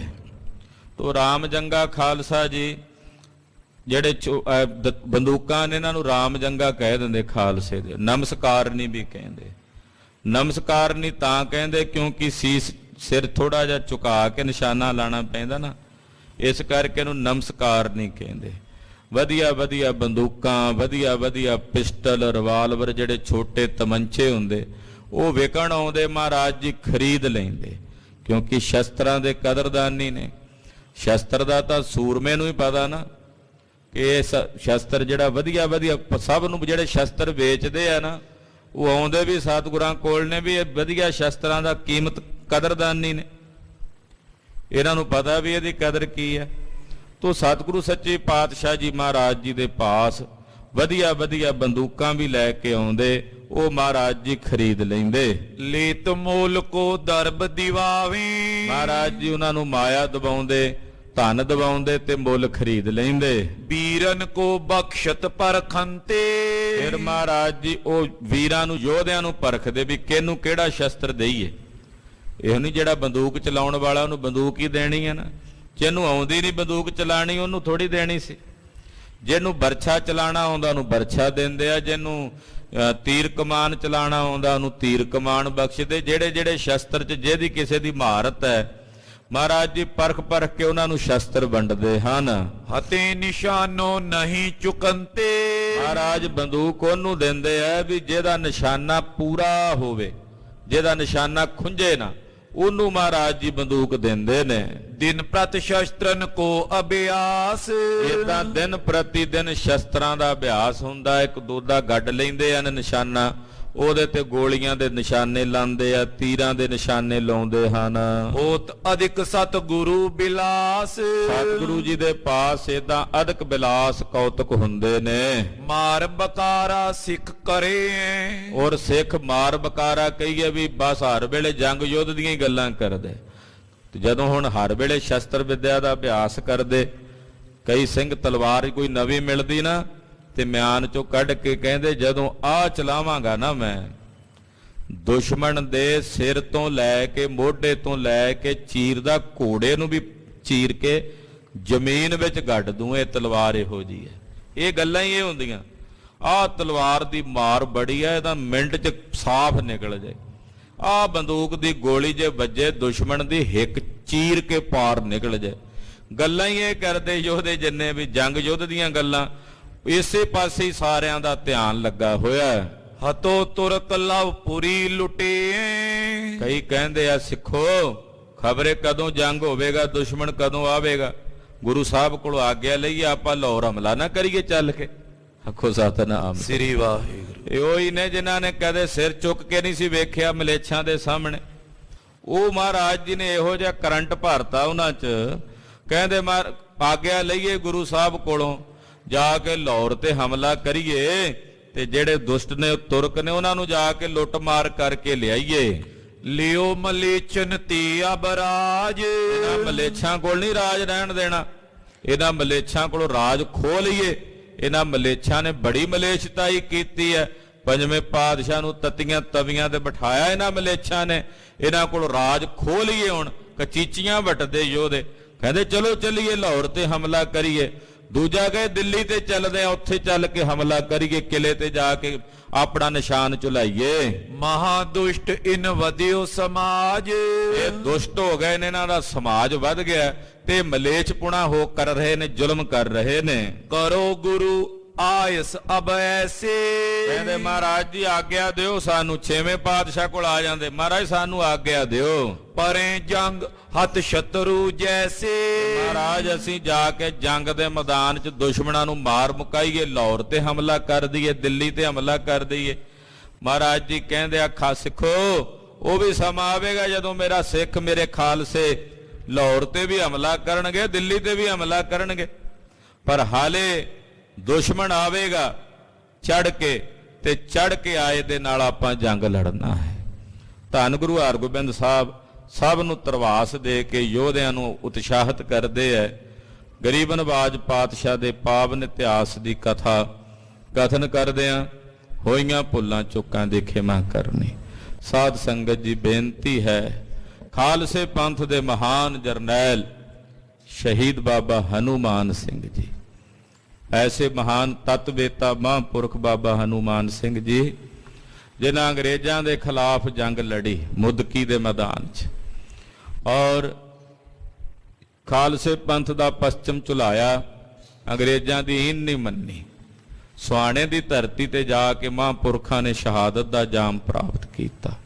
ਸ਼ਹੀਦ ਬਾਬਾ ਹਨੂਮਾਨ ਸਿੰਘ ਜਦੋਂ ਮੁਦਕੀ 'ਚ ਜੰਗ ਲੜ ਕੇ ਆਏ ਨਾ ਅੰਗਰੇਜ਼ਾਂ ਨਾਲ, ਤੇ ਦਲ ਪੰਥ ਸੀ ਨਾਲ, ਕਿਉਂਕਿ ਸ਼੍ਰੋਮਣੀ ਪੰਥ ਅਕਾਲੀ ਬੁੱਢੇ ਦਲ ਦੇ 7ਵੇਂ ਜਥੇਦਾਰ ਅਕਾਲ ਤਖਤ ਸਾਹਿਬ ਦੇ ਵੀ ਜਥੇਦਾਰ ਸੀ। ਤੇ ਇੱਥੇ ਪਟਿਆਲੇ ਆਏ, ਇੱਥੇ 9ਵੇਂ ਪਾਤਸ਼ਾਹ ਦੇ ਸਥਾਨ ਗੁਰਦੁਆਰਾ ਦੂਖ ਨਿਵਾਰਨ ਸਾਹਿਬ।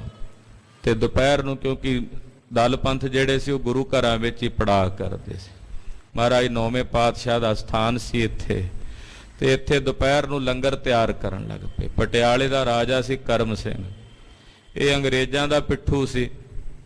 ਇਹਨੇ ਵੇਖਿਆ ਵੀ ਇਹ ਜਿਹੜੇ ਸਿੰਘ ਆਏ ਐ ਇਹ ਤਾਂ ਅੰਗਰੇਜ਼ਾਂ ਦੇ ਖਿਲਾਫ ਲੜ ਕੇ ਆਏ ਆ, ਤੇ ਇੱਥੇ ਮੇਰੀ ਰਿਆਸਤ ਵਿੱਚ ਮੇਰੇ ਸ਼ਹਿਰ 'ਚ ਆ ਗਏ ਨੇ ਅੰਗਰੇਜ਼, ਮੇਰੇ ਤੇ ਗੁੱਸੇ ਹੋਣਗੇ। ਤੋ ਕਰਮ ਸਿੰਘ ਨੇ ਹਮਲਾ ਕਰ ਦਿੱਤਾ ਸਿੰਘਾਂ ਤੇ। ਦੁਪਹਿਰ ਦੇ ਵੇਲੇ ਹੀ ਲੰਗਰ ਤਿਆਰ ਕਰਦਿਆਂ ਬਾਬਾ ਹਨੂਮਾਨ ਸਿੰਘ ਜੀ ਦੇ ਪੱਟ ਦੇ ਉੱਤੇ ਤੋਪ ਦਾ ਗੋਲਾ ਵੱਜਾ, ਜ਼ਖਮੀ ਹੋ ਗਏ। ਤੇ ਕੰਬਲ ਸੀ ਉਹਨਾਂ ਦੇ ਕੋਲ, ਉਹ ਤੋਪ ਦੇ ਮੂੰਹ ਤੇ ਕੀਤਾ ਤੇ ਤੋਪ ਠੰਡੀ ਹੋ ਗਈ। ਬਚਨ ਕੀਤਾ, ਰਾਜਿਆ ਤੂੰ ਖਾਲਸੇ ਪੰਥ ਨੂੰ ਲੰਗਰ ਤਿਆਰ ਕਰਦਿਆਂ ਹਮਲਾ ਕੀਤਾ, ਗੋਲੇ ਚਲਾਏ ਐ, ਤੇਰੇ ਮਹਿਲਾਂ ਦੇ ਵਿੱਚ ਜਦੋਂ ਲੰਗਰ ਪੱਕਿਆ ਕਰੂ ਕੀੜੇ ਪੈ ਜਾਇਆ ਕਰਨਗੇ। ਇਹ ਬਚਨ ਜਦੋਂ ਮਹਾਂਪੁਰਖਾਂ ਨੇ ਕੀਤਾ, ਉਸੇ ਦਿਨ ਕਹਿੰਦੇ ਜਦੋਂ ਲੰਗਰ ਪੱਕਿਆ ਵਿੱਚ ਕੀੜੇ ਪੈ ਜਾ। ਬਾਹਰੋਂ ਲੰਗਰ ਪੱਕ ਕੇ ਆਉਂਦਾ ਰਿਹਾ। ਫਿਰ ਬਾਬਾ ਸਾਹਿਬ ਸਿੰਘ ਜੀ ਮਹਾਂਪੁਰਖ ਹੋਏ, ਸੰਤ ਅਤਰ ਸਿੰਘ ਜੀ ਮਸਤੂਆਣੇ ਵਾਲੇ ਮਹਾਂਪੁਰਖਾਂ ਨੂੰ ਫਿਰ ਇਹਨਾਂ ਬੇਨਤੀ ਕੀਤੀ ਵੀ ਸਾਡੇ ਵੱਡਿਆਂ ਗਲਤੀ ਕੀਤੀ ਹੈ, ਖਾਲਸੇ ਤੇ ਹਮਲਾ ਕੀਤਾ ਸੀ ਤੇ ਸਾਨੂੰ ਬਖਸ਼ਾਓ। ਫਿਰ ਅਰਦਾਸਾ ਹੋਇਆ, ਫਿਰ ਇਹ ਬਖਸ਼ੇ ਗਏ। ਸੋ ਕਹਿਣ ਤੋਂ ਭਾਵ ਬਾਬਾ ਜੀ ਇਹੋ ਜਿਹੇ ਤਤ ਬੇਤਾ ਮਹਾਂਪੁਰਖ ਸਨ। ਇੱਥੋਂ ਫਿਰ ਉਹ ਲੜਦਿਆਂ ਪਹਿਲਾਂ ਕੜਾਮ ਨੂੰ ਗਏ, ਅੰਗਰੇਜ਼ਾਂ ਦੀ ਫੌਜ ਵੀ ਆ ਗਈ, ਹਜ਼ਾਰਾਂ ਸ਼ਹੀਦੀਆਂ ਹੋਈਆਂ।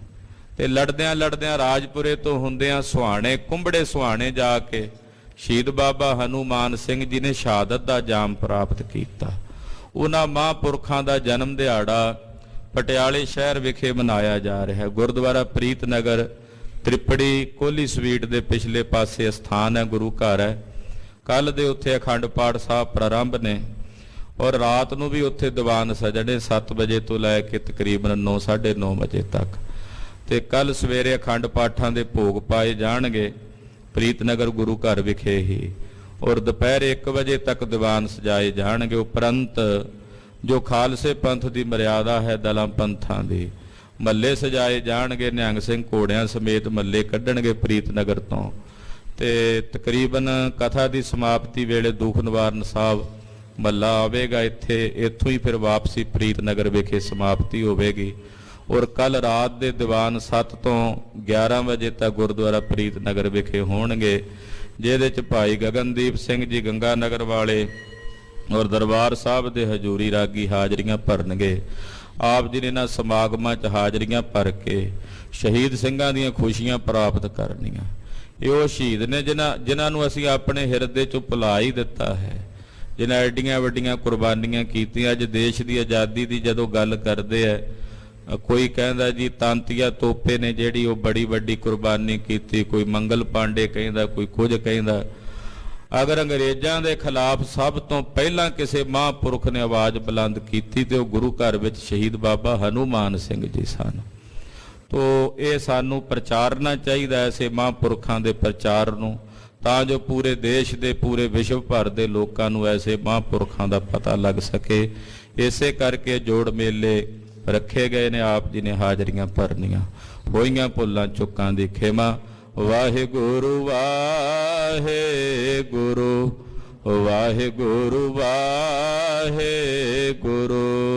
ਵਾਹਿਗੁਰੂ ਵਾਹਿਗੁਰੂ ਵਾਹਿਗੁਰੂ ਵਾਹਿਗੁਰੂ ਵਾਹਿਗੁਰੂ ਵਾਹਿਗੁਰੂ ਵਾਹਿਗੁਰੂ ਵਾਹਿਗੁਰੂ ਵਾਹਿਗੁਰੂ ਵਾਹਿਗੁਰੂ ਵਾਹਿਗੁਰੂ ਵਾਹਿਗੁਰੂ। ਹੇ ਅਚੁੱਤ ਹੈ ਪਾਰ ਬ੍ਰਹਮ ਅਬਨਾਸੀ ਅਗਨਾਸ ਹੈ ਪੂਰਨ ਹੈ ਸਰਬ ਮੈਂ ਦੁਖ ਭੰਜਨ ਗੁਣ ਤਾਸ ਹੈ ਸੰਗੀ ਹੈ ਨਿਰੰਕਾਰ ਏ ਨਿਰਗੁਣ ਸਭ ਟੇਕ ਹੈ ਗੋਬਿੰਦ ਹੈ ਗੁਣ ਨਿਧਾਨ ਜਾਂ ਕੀ ਸਦਾ ਬਵੇਕ ਹੈ ਪਰੰਪਰ ਹਰ ਹਰੇ ਹੈ ਪੀਓ ਅਣਹਾਰੇ हे संत कै सदा संग ਨਿਧਾਰਾ ਆਧਾਰ हे ठाकुर हों दासरो ਮੈਂ ਨਿਰਗੁਣ ਗੁਣ ਨਹੀਂ ਕੋਈ नानक दीजै नाम दान ਰਾਖੋ ਹੀਐ ਪਰੋ आए प्रभ शरणागति ਕਿਰਪਾ ਨਿਧ ਦਿਆਲ एक अखर हर मन बस्त ਨਾਨਕ ਹੋਤੇ ਨਿਹਾਲ वाहिगुरु नाम जहाज है ਜੜੇ ਸੂਤਰੇ ਪਾਰ जो शरदा कर से बंदे ਗੁਰ ਪਾਰੇ ਉਤਾਰਨ ਹਾਰ वाहिगुरु नाम जहाज है ਜੜੇ ਸੂਤਰੇ ਪਾਰ जो शरदा कर से बंदे ਗੁਰ ਪਾਰੇ ਉਤਾਰਨ ਹਾਰ वाहिगुरु जी का खालसा वाहिगुरु जी की फतेह।